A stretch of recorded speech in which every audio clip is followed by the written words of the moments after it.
So over on the NA version of the game, we have the Slapstick Museum in full swing right now, and one of the main servants that is coming back for this event is Shiro Amakusa, who I've gone on record saying is a very, very strong servant, but he feels like a very powerful servant that no one really ever uses. And I think it's very similar to like the Ivan effect, right? Where even after Ivan got his most recent buff over on the JP version of the game, it's just a little bit awkward being an AoE DPS servant, like an AoE boss killer.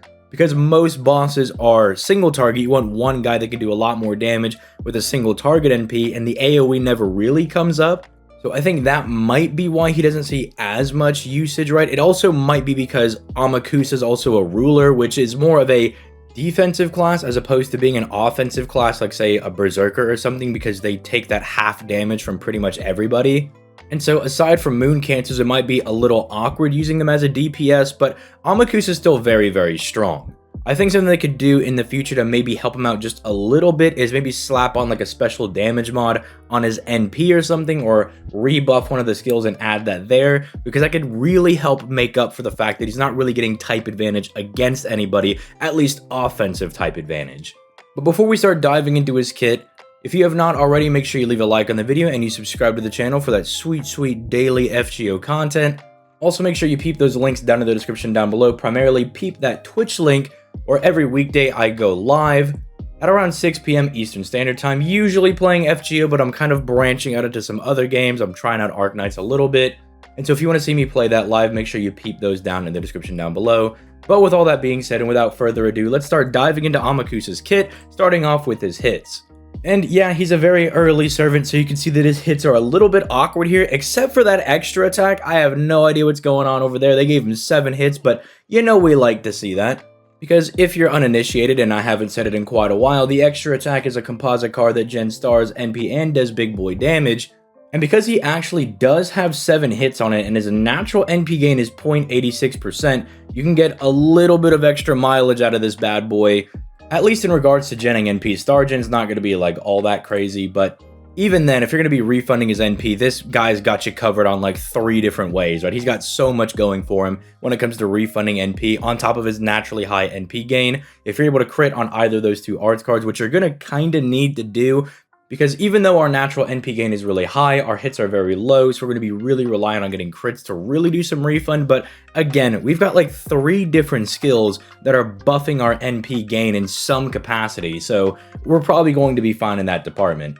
Speaking of, let's start diving into some of his skills, starting off with skill 1, and here's one of the aforementioned NP gain buffs, and this is literally an NP gain buff. It's going to give him a 30% NP gain buff for 3 turns, and it's going to give 10 stars every turn for 3 turns on a 6-turn cooldown. The interesting thing about this, though, is that it's targetable. You don't have to just use it on Amakusa. While he would really appreciate having this, it's kind of like the Merlin effect, right? Where Merlin gets the buff where he can gen stars for everybody after he fires his NP.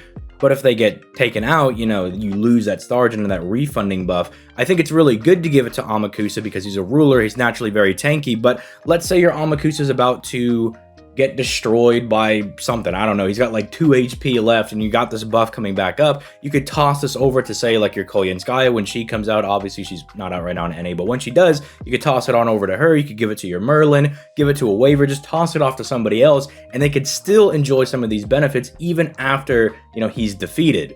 I think it's a very solid skill. It kind of shores up a couple issues that he's got, like the fact that he is going to be a little bit more reliant on doing crits on those arts cards for NP refund is really nice because he provides his own stars, and he's buffing up how much he's actually going to refund with that NP gain buff. But again, he doesn't have to take it for himself. Maybe you want your Merlin to be refunding their NP even easier, so you toss it on over to them. All in all, a very, very strong opener. We have the second skill too, which is the one that just got buffed.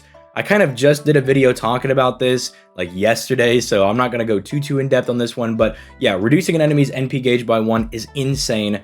5 turns of 20% buster down and 5 turns of 20% NP gauge on an 8-turn cooldown is insane because you have these skills up for 5 turns and they're only down for 3, so you get insane uptime on them.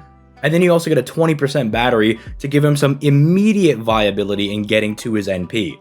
It is just overall a very, very strong effect that's giving him more damage, it's helping him be more consistent in getting to his NP, and it's also buffing his survivability in a way because he's getting some NP control and he can limit when he's actually going to have to take NPs or buy you that extra turn for like Merlin's illusion to come back up. It's just very, very solid overall.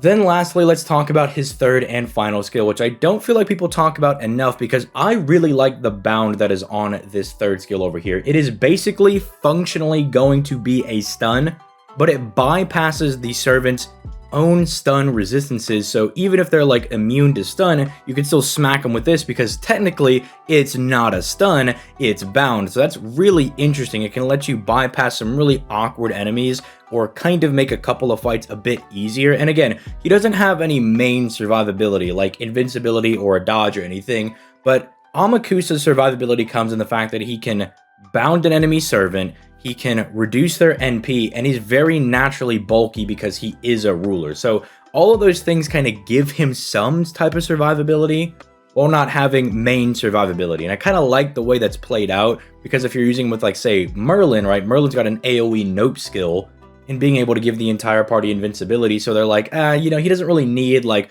mainline survivability because Merlin can give that to him. Let's give him like utility survivability, which I think is really nice. And then they also slapped on a 30% buster buff for 3 turns. And this is on a 6-turn cooldown, so the uptime is fine.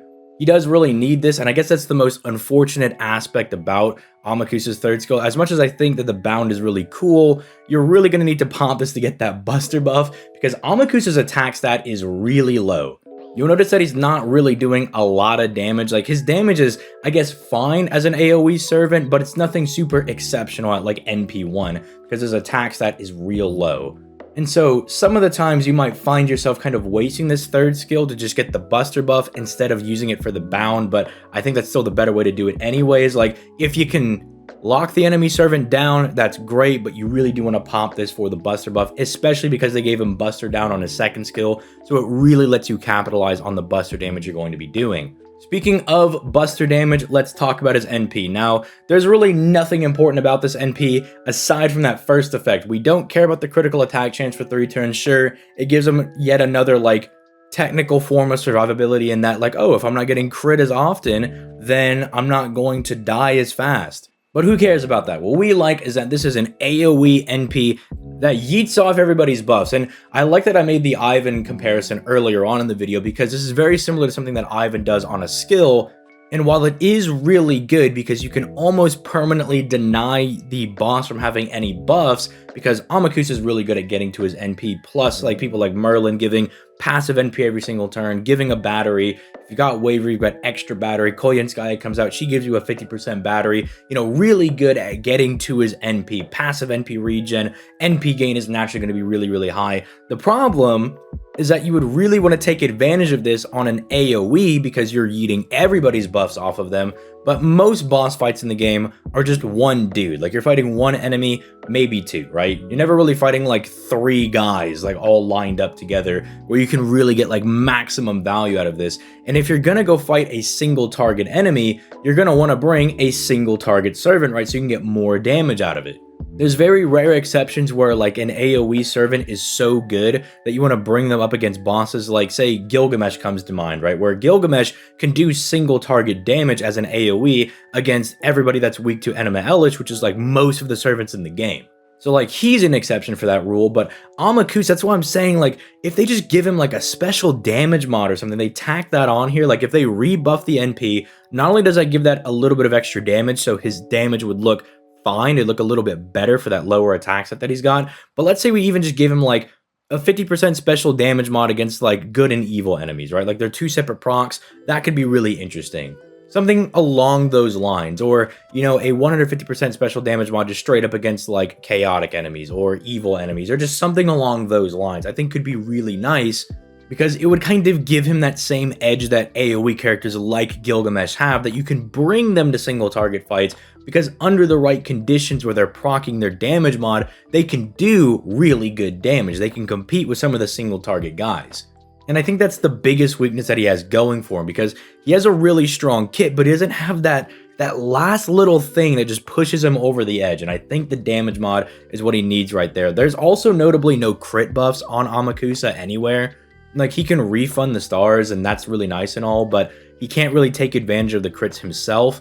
I don't think that's as big of a deal as him not having a damage mod. Like, if they were going to ask me, what would you rather do? We rebuff, like, skill 3 and we slap on, like, 50% crit damage for 3 turns? Or would you rather us rebuff the NP and we give him, like, a special damage mod or 2? I'd rather them rebuff the NP so the damage looks a little bit better and he gets some kind of niche that he can be used for. So, like, you have a reason to bring him. Because right now, again, like I said at the beginning, he's a really good servant that just no one's really going to use because he doesn't have that one last thing to just, like, kick him into overdrive, right?